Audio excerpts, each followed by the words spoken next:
This is the Christmas Movie Screenwriter Podcast, episode number 42. Hello and welcome to the Christmas Movie Screenwriter Podcast. I'm your host, Karen McCann. Christmas Movie Screenwriter is a podcast about writing, producing, directing, and selling Christmas movies. You can find a transcript, show notes, and an action checklist on my website. Just go to christmasmoviescreenwriter.com and look for this episode, which is number 42. A quick few words about what I'm working on. I'm also, besides writing screenplays, I'm writing novels, and those are mystery thrillers. And I had my first ever author event a couple weeks ago. It was great, and I made a very good connection with the town's historical society, which is perfect for my book. So you never know. Sometimes a live event, who knows who you're going to meet. Secondly, one thing about being a novelist is it really makes you become an entrepreneur. And so what I'm doing, besides obviously reaching out to readers and book podcasts and things like that, I'm actually reaching out now to corporations. There's a plot in my book that has a lot to do with gold dust. So I'm reaching out to corporations that might be in that industry, gold, for some kind of collaboration. So I'll let you know how that goes. And then the third thing is I'm working on book 3 of my Chinese holiday murder mystery series. Book 2 comes out in July. And lastly, I did finish my Christmas script. I am rewriting it, and I am bound and determined to finish it this month. So you can keep me accountable. And now here is the interview. Justine Chang is a lot of things, but also a former acquisitions and co-production executive turned writer and producer. She is the writer of Hallmark Channel's 2 for Tea and A Big Fat Family Christmas, originally titled My Big Fat Chinese Christmas. And another in development. Justine consulted and wrote on the Netflix series Gymnastics Academy, A Second Chance, which was the #1 kids series in multiple countries. Prior to writing, Justine developed and produced numerous films, including Back of the Net on Disney Channel, Riptide on Netflix, The Christmas Calendar on Up TV, and Girlfriends of Christmas Past on Up TV. In 2019, she and her half-hour kids pilot script, Identity Crisis of a Banana, were selected as one of the 11 projects to participate in the PGA's annual diversity workshop. From 2023 to 2025, she served as one of the co-leads for the PGA's AAPI, Asian American and Pacific Islander Working Group. But her love of storytelling goes beyond the screen. Justine is the founder and chief storyteller of Red Balloon Station, where she helps equity-driven women and BIPOC, which is Black, Indigenous, and people of color entrepreneurs, leaders, and political candidates be better storytellers so that their messaging earns trust, moves people to action, and creates positive cultural impact. Wow, Justine, that is amazing. And welcome to the podcast. Thank you. Thank you so much for having me. Now let's talk a little bit about your background from executive chair to writer's chair. When you were acquisitions and co-production manager at MarVista Entertainment, what made you say yes to a script or finished film? And what were the instant passes? Honestly, the answer is not that exciting. What made us say yes is if it fit the pipeline. So if you're familiar with MarVista, they made a lot of TV movies, and I think still do. And so this is for the likes of Hallmark and Disney Channel, Lifetime. But one of the big drivers that people don't realize is actually the international output deals. Oh. So, yeah. So really, if a script fit and money worked out, like getting the film made, that's how scripts got accepted, basically. If a script didn't fit the mandate, which was like the romance, holiday, kids, that was the bread and butter, then usually it was a pass. Sometimes we did some action movies and disaster movies, but yeah, it just had to fit what was needed for distribution.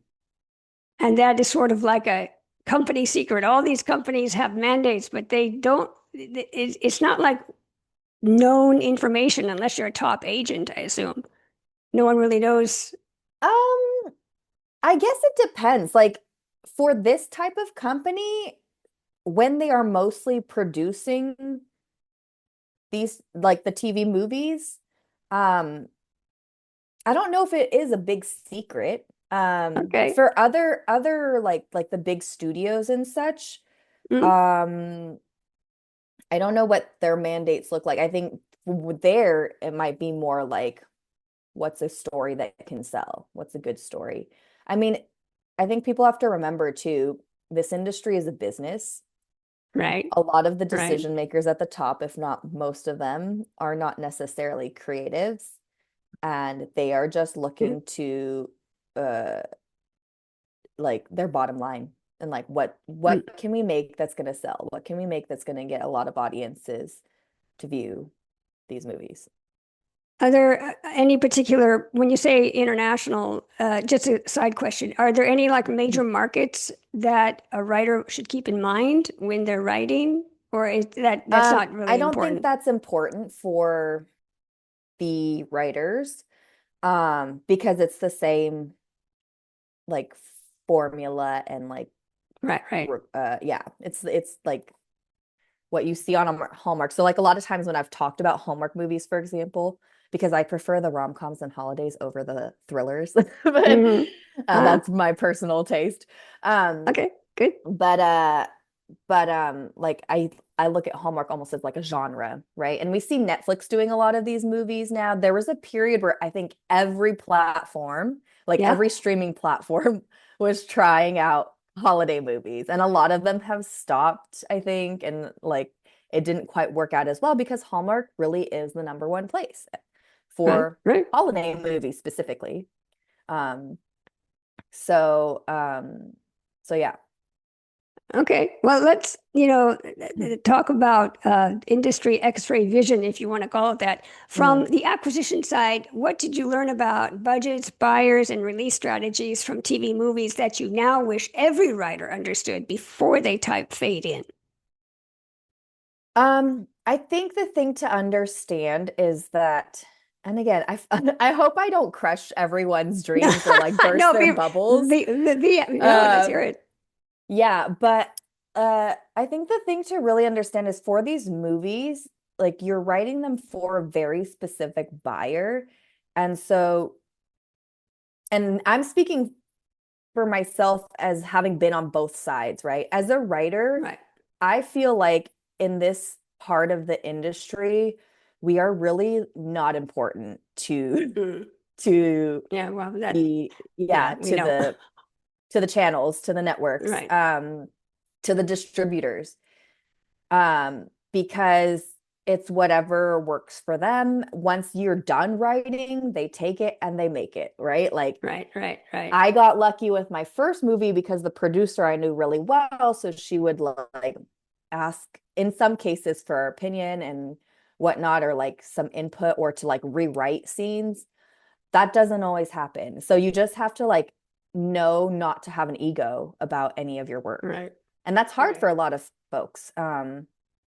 But yeah, you just have to like write the best story you can. I always believe in writing the best story you can and doing what you can to bring a fresh take. But right. ultimately, you don't have to say a lot Yeah, yeah. as the writer. Yeah. Okay, let's talk about picking market ready ideas. And I know this is a tough one because there's so many Yeah. Christmas movies. And how do you pick a fresh idea that hasn't already been done? But I'm going to ask it anyway. You've worked on Christmas, romance, thrillers, and family sports movies. How did your executive experience shape the way you chose concepts that actually have a market? Well, that again depends on the buyers. It's the networks. What do they want? So you always like, again, this side of the industry is very formulaic, right? There are memes about how formulaic it is. Um, Right, right, so you just do your best to try to um, do something that's a little different, but within right. the formula. Sometimes that's a setting. sometimes that's like the character themselves. Uh and like for example, for Big Fat Chinese Christmas or Big Fat Family Christmas, um, I wanted to tell a story about a Chinese American family, and Hmm. that's the fresh take. Um, I actually did not intend for Hallmark to buy that one Oh, okay. and was nervous when they bought it, but I got to work with an incredible executive producer who understood story, cared about it, and listened too. Um, so we were able to really tell a story rooted in cultural identity. It wasn't just like Asians plugged into the formula. It was actually about like her cultural identity. So, we always try to think of something different. For my most recent one, Two for Tea, um, someone else had brought the idea to me and wanted to collaborate. And I thought it was a Okay. cute idea. And I said, I'd love to do this if we could make the leads Asian American, right? Oh, okay. Yeah. And so Good. with the pottery idea, at the time I was also really obsessed with Chinese tea pottery and still am because it's just such an intricate art and like Right. so fascinating, and so much history. And so we were Right. able to work that into the script. But if you think about it, like the pottery setting feels very Hallmark, right? And Yeah. it's also Yeah. something that's like it it's beautiful on screen to film, right? Right. So yeah. So there's different things. You try to think of different unique angles. I know like in recent years there's been like some time travel ones, right? Yeah. Yeah. Um we've had some Kwanzaa movies, some Hanukkah Yeah. movies. Right. Right. Right. But they ultimately all fit the formula. So the audience also isn't surprised by how different it is. But something I really appreciated was a lot of the feedback we got on Big Fat Family Christmas, which was that like it felt fresh to people when really it's the same. It's like pretty formulaic, but it felt fresh. And especially for people of color who watch this channel but never see themselves reflected, it was really meaningful. Right. And Right. not just to Asian Americans, but I had folks who are like um, Hispanic and African American who are like, "Oh, that's our favorite movie." So, Oh, neat. Okay. yeah. So that's yeah. So I mean, there is a saying I'm going to add on to this. Let's hear There's a it. saying that there are only like six stories in the world. A few years ago, a study was done on like Western literature or something, and they found that there are really just six story types. And I think if you think about it, no matter where you go, there are a lot of stories told, but they're all similar. Or like you have your hero's journey, or like your Cinderella story, or Right. Right. um, your rags to riches story, right? But well, so the bad news is that your story's not usually that unique. And I will say, like, Right. when I was being pitched a lot of stuff, I'd have people really excited and say, like, I have this really like fresh idea. And I would read it and actually I would feel like, no, I've seen this story before. Um, Oh, okay. but what makes your story unique is really your perspective. So it's having a very That's true. clear perspective, and taking a stand on what you write. So like I know personally when I write, I know every detail about the characters, whether we talk about it on screen or not. Like I know their upbringing, their background, how they think, how they would make decisions. Um, and that's important. And I assume other writers do that too. But Right. I think Right. sometimes in this space, we can like kind of forget that because we're just like fitting a story into a formula. Hmm. Okay. Well, let's talk about from spark to green light. Can you walk us through one of your Christmas movies from idea to green light, where the idea came from, who you pitched first, and the note that changed the script the most? Yeah. Um, Actually, I can share with you the whole journey of Big Fat Family Christmas, which was a friend of mine was producing these movies, and we had both actually worked together before. And she knew I had started writing diverse stories. So she came to me and said, "Hey, I'm thinking like I would love to make a diverse Christmas story. So then um, we kind of came up with an idea. And I think, I don't remember exactly how the idea came up, but I went off to write something. It was actually a different setting. So I don't know if any of you have watched or remember the movie, but our main character, Liv, was a photojournalist. And so it's set in the journalism world, Mm, right? Originally we had it set in the tech world because I wanted something different, right? Something a little fresh. And I personally wanted to set it in San Francisco because at the time there was a lot of anti-Asian hate going on, and mm, especially in the Bay Area, also in LA, but like a lot of the news I was seeing was happening in San Francisco and in the mm, Bay Area. Um, Elderly Asians were being attacked and murdered. yeah. Um, Mm, so I wanted to bring joy back to a city I love because San Francisco is also very special to me. mhm, It's somewhere I grew up going to a lot, have a lot of family up there in the Bay and in the city. And um, and if any of you have been there, you know San Francisco's charming, right? It's just a yeah, charming right. city, and it really was sad and painful to see this happening during COVID, and also just happening to my community. So that for me, that was the driver, was like telling a Right. story that brings joy back to this city and to my community, and also sharing like a positive story about our community. Um, so that's how the idea came about. You asked about the biggest note that changed. It was Yeah. really like, I have a tendency to probably like put too much into stories in the beginning and like overcomplicate things. So we really needed to simplify the story. And the suggestion was like, it would probably be easier if we just made like them journalists. So Okay. that was the Yeah. biggest thing that changed the story. Generally, everything else stayed the same. Okay. Um, but yeah, it changed the whole atmosphere of the world we were in.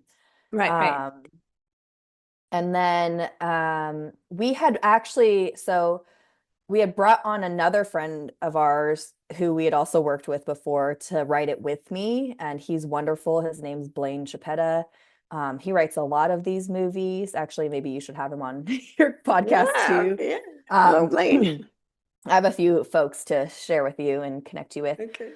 Um, Thank you. but he came on and helped us write an amazing story. And we were working on a full script because when you pitch these stories, and this is probably something a lot of people don't know, Hallmark does not want you to see fully written scripts. They just want like a concept, a paragraph, because they're very hands-on, right? But if you go to Netflix or other places, they want to see a full script. So, Oh, okay. yeah. Just show Hallmark the paragraph. Yeah, so we were working on a full script um to pitch it around, but while we were doing that, the concept was pitched to Hallmark. And so before we finished writing the script, they'd come back and said they were interested. And so the decision was made to go with them.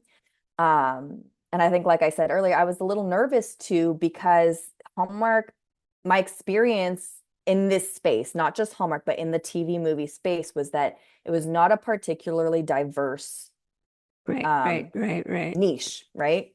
Um, so I was nervous about like, oh, is the story going to be watered down? Because even though this is a Christmas movie, I still want it to be meaningful for the Asian Right. American community.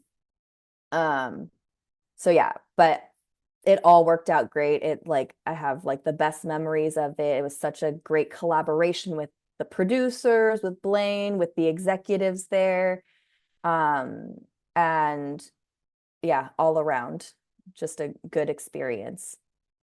Is uh dare I say, dare I ask, is that a strategy do you think writers should follow? Like just write a concept, the script's not ready, but just send that out? Because a lot of you hear a lot of some writers are very nervous Mhm. about not having IP and not having anything copyright, no copyright, and just throwing out their ideas.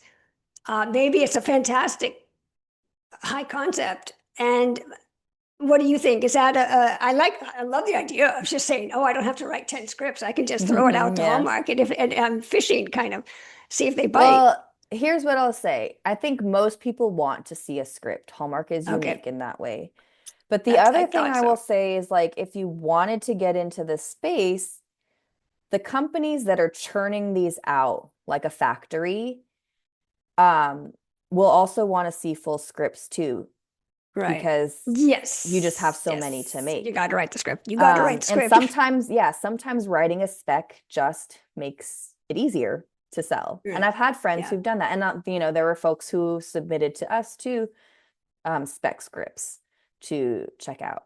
The thing that like makes it hard if you've never written in this space is that I think a lot of times people think they understand the genre or know, but um, but don't know it as well as they think, right? Like, because I'd Right. I'd Right. have a Right. lot of people say, "Oh, I have a great Hallmark movie." And Hallmark, if you think about it, they're really romances. Every movie is a romance, right? Even if it's Right. holiday, it's a romance. But I would have people pitch like a family movie with like a young lead, like a child or Mm, something or a mm, teenager. And mm. I'm like, no, that's not it. It's not. Or No. the like the vibe and the tone would be off. I mean, I will say since I've started writing too, there are things that I've tried to push that like just to see, because there was a period where Hallmark was starting to go in a direction where I feel like they were becoming more modern and like inclusive and reflecting real life. Okay. Because there was one movie, actually, I think a friend of mine wrote. It was the other Chinese American, Yeah. uh, Christmas at the Dragon Inn. yeah. The one where it was Yeah. like six stories, or it was kind of like Emily Love Act. Ting. Yeah. Yeah. There were like multiple storylines, so it was a little like Love Actually. Yeah. And I Yeah. remember in that when I watched it, I thought, oh, they got away with that, which was that there's a storyline about a woman going through IVF.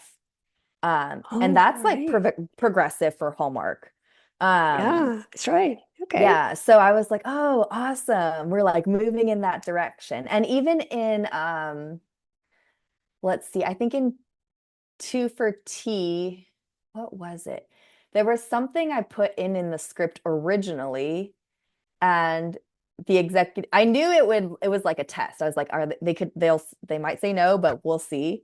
Um, and the executive did come back and she said, we can't have that. We were moving in that direction, but not Mm, anymore. So that's mm. the thing too, is that Interesting. like Interesting. buyers change what they need and want all the Right. Right. time. I mean, just even based on political climate, like Right. clearly political climate has affected a lot of what's being bought right now. Right. So Of course. that's just a Yeah. fact. Yeah. Well, markets change. It's very fluid.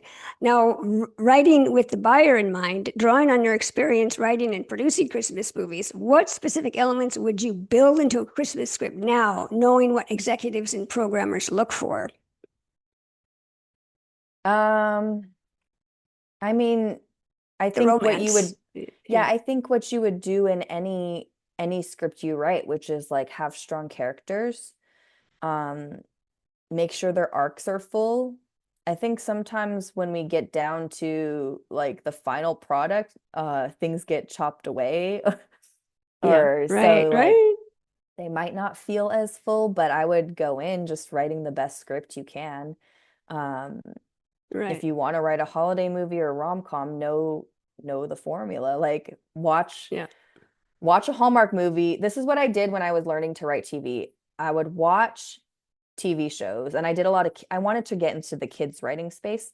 Um, I would watch kids series and literally write down everything that happened so I could like learn the structure. So Right. if you want to write in this space, learn the structure. This is a side question, but do you think that the Christmas movie genre is growing? I mean, if there was a writer who said, well, I'm going to write my next script is going to be Christmas, or maybe it could be a straight on romance, no seasonal anything. Do you think the market for Christmas movies is growing, it's staying the same, it's declining? And then what do you think about rom-coms? The same question. It's funny. I just had a conversation this morning about rom-coms, but I will say in general, the Christmas genre is not going away. It will always Yeah. be there. Yes. I do know from personal information that I've gotten, at least for now, like again, things change all the time. Hmm. I know the mandate has been cut quite a bit. Ah, So interesting. like the slate is smaller, like whereas like maybe they were producing 140, I don't know, remember, like there was a crazy number one year where it's like Yeah. over Right. 100 Christmas movies alone. Um, Right. Now it's like under 100. Right. Um, Rom-coms, I personally believe rom-coms are always sellable, Mm, but you will hear people say different things. Like this morning, I was actually speaking to a um, director writer in Vancouver, and he was saying that up there, they're just seeing a lot of like horror is always a genre that gets made. mm. Like that is just Yeah. one that Yeah. always Yeah. sells. It's personally not my genre. Like I have a hard time Yeah. watching Yeah. them because I get Yeah. scared and Yeah. whatever, but Yeah. they always sell. Rom-coms, I really want to say like people don't give them enough of a chance. And I'm gonna share a hot take, which is that I think that sometimes decision makers underestimate audiences. Mm, Um, because again, they're a business, so they're looking at their bottom line and they're probably focused more on numbers than like taking in the whole picture. But that is my personal hot take. It is just an mm. opinion. Okay. But if you think about like, I mean, this is a podcast for holiday movie Yeah, that's right. lovers, Right. right? So Right. Right. Right. Of course. like we all love these movies. I don't know about you, but I watch them all year round, like especially the Christmas ones, like even ones outside this genre. Like I will watch Love Actually at any point in the Yeah. year. Yeah. And I love a good rom-com because it's not only like a form of escapism, but it's like when things are heavy in the world, I don't want to be Right. more depressed or like That's right. more anxious. I want Right. to feel love. I want like Right. something warm and cozy and something that just makes me smile and laugh. So, Yeah. um, yeah. So if I Yeah. controlled the distribution channels, I would always have rom-coms. But I will say in general, I think rom-coms sell. Just some things might shift, and you might hear some people say, like, oh, rom-coms aren't really in right now. Um, but I feel like they're generally one of the common genres that do sell. Like maybe not Exactly. at a like big theatrical level. Right. Um, but there's always these two TV movies. Hallmark outside of Christmas does new movies, I think, every week, right? They Right. release new Right. movies Yeah. every week. So, Yeah. There you go. yeah.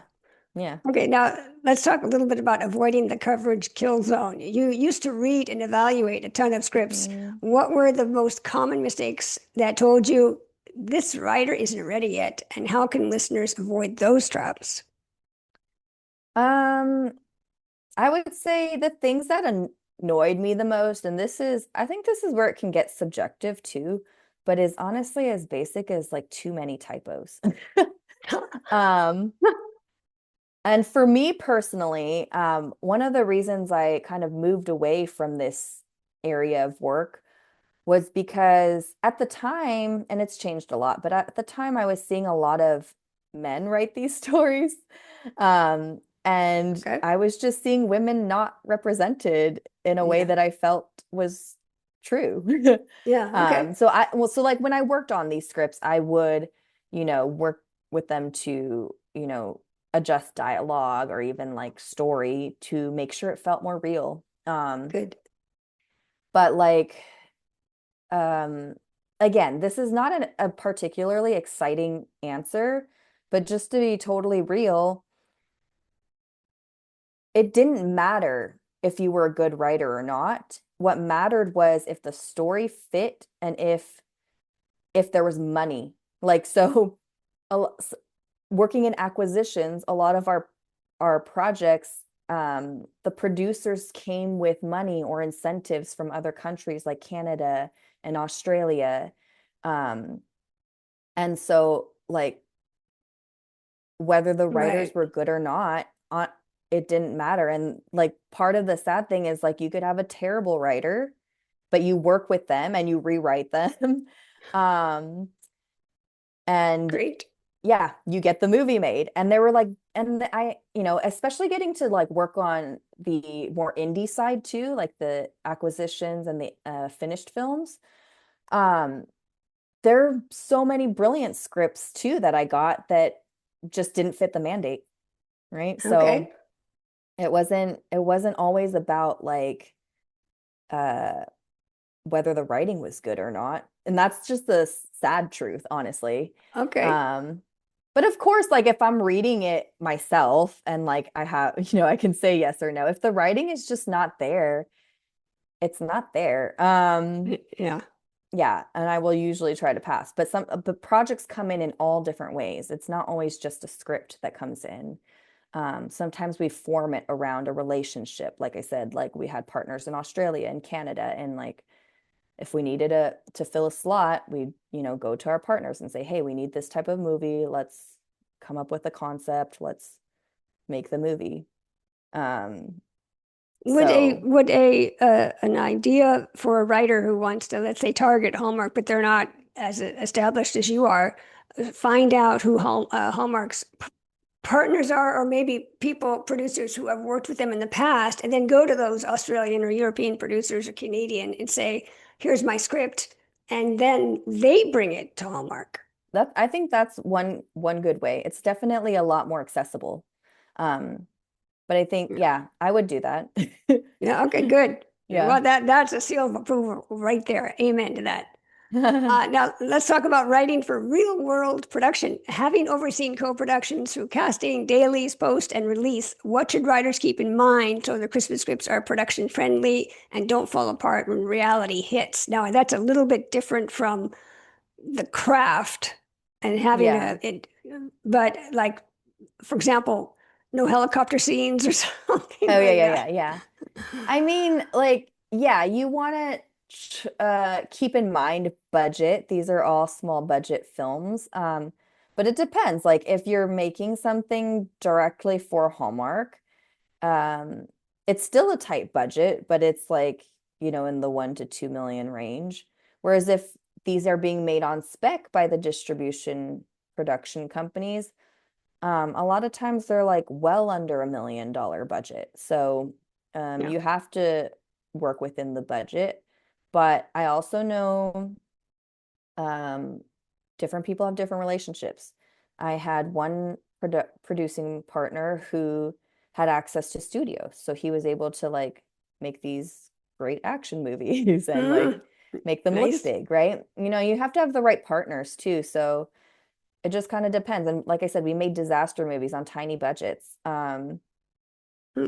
Uh, but it was about having the right partners who could execute and make sure the VFX didn't look too cheesy, right? Yeah. Now, my last question is a career game plan for 2026. For a writer trying to break into TV movies today, what would your 2026 game plan look like? What scripts should they be writing? What genres should they lean into besides horror?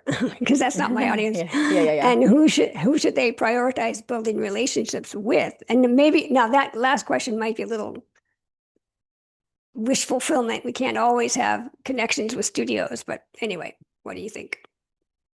I would say write what you want. So if you want to write a home like a romance or a Christmas movie, write it. Study the genre so you know it. Make sure you have a like clear perspective in any story. Um, and uh submit to producers who are making these movies. And you can find them on IMDb. You just go to the movie and see who's listed as the producer. Does it matter what time? Sorry, side question. Does it matter what time of year you pitch these a writer queries these producers? Is there a better time of year Not to necessarily because query? they're making them all year round. Yeah, like making Yeah. Canadian snow and all this, and it's July and it's hot, and they're all in Yeah, and sweaters. that always winds up happening. Yeah. It's like we always get excited when a movie that's supposed to be set in winter gets to be shot in winter, Yeah. but it just doesn't always happen that way. So, Yeah, that's an ongoing thing, I think. Okay, to yeah. wrap up, would you like to share any social media details so our audience can keep track of your work?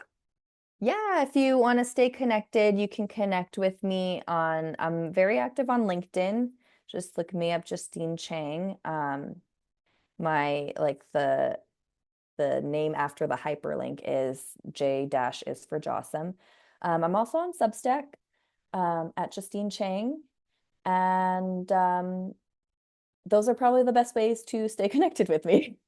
Okay, well, Yeah. Justine, thank you for sharing your experience, your knowledge. Thank you for coming on the Christmas Movie Screenwriter Podcast today. Thank you so much for having me. I love talking about this. Oh, good. Well, I love talking about it too. Thanks so much. Bye-bye. And now for my action checklist. I have 3 items for your action checklist from my interview with Justine. Number 1, study the mandate, not just the magic. Before you write, look at what Hallmark style buyers are actually making now. How many Christmas movies, what tones, what subgenres, and where their formulas have tightened or shifted. Justine emphasized that companies greenlight concepts because they fit current mandates and pipeline needs, not because they're the most creatively exciting script on the stack. So watch movies like an exec, binge a batch of recent Christmas movies, and find your target channel and note what keeps repeating: tone, lead types, setting, and how far the conflict goes. Number 2, design your concept to fit a buyer's lane.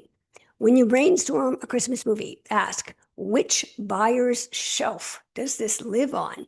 And shape the tone, age of the leads, romance versus family balance accordingly. Justine explained that when she was MarVista, the old time at MarVista, her decisions were driven by who they could sell the movie to. For example, Hallmark, Disney Channel, Lifetime, etc.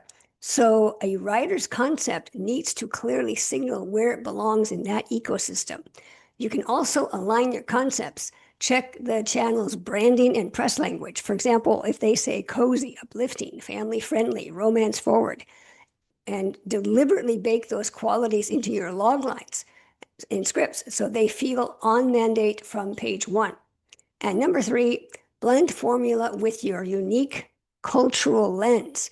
Build your Christmas idea on familiar TV movie beats, but then layer in a specific cultural or personal perspective that only you can bring, the way Justine did with A Big Fat Family Christmas and her other culturally rooted concepts. She stressed that there are only a handful of story types globally, and what makes a TV movie stand out is the writer's distinct background, community, or world that they invite the audience into. Well, that's the show. Thank you for listening. To support, please give us a 5-star rating on Apple or wherever you get your podcasts. And you can fuel more great content by buying me a hot cocoa on Buy Me a Coffee. Just look for the page Christmas Movie and explore other inspiring podcasts and blogs on our website at christmasmoviescreenwriter.com. And you can also check out my mystery thriller books at KarenMcCann.com. And that's CARYN.